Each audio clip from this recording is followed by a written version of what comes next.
मेरा असंच तिसरं अधिवेशन होत आहे। या अधिवेशनामध्ये आम्ही विदर्भातले सगळे प्रश्न, शेतकरी आत्महत्या, कुपोषण, प्रदूषण, कमी झालेले लोकप्रतिनिधी आणि या सगळ्या प्रश्नावर सखोल चर्चा करणार आहोत। नक्षलवादाचा जो जटिल प्रश्न आहे तो बेरोजगारी तयार झाला, सोशो इकॉनॉमिक प्रश्न आहे, याचं मूळ कुठे आहे, त्याला पर्याय काय असेल,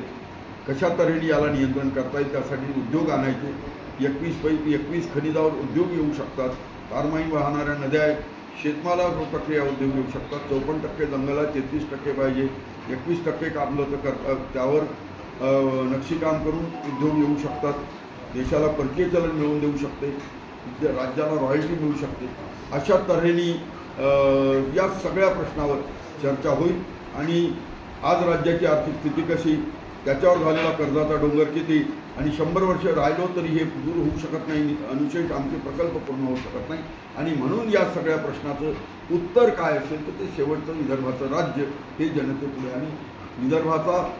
10 मार्चला राज्याचा अर्थसंकल्प आल्यानंतर 24 तारखेला खुल्या अधिवेशनात विदर्भाचा अर्थसंकल्प मांडून सत्य समाजापुढे आणून विदर्भातल्या नव्या तरुणांना या लढाईत सामील होण्यासाठी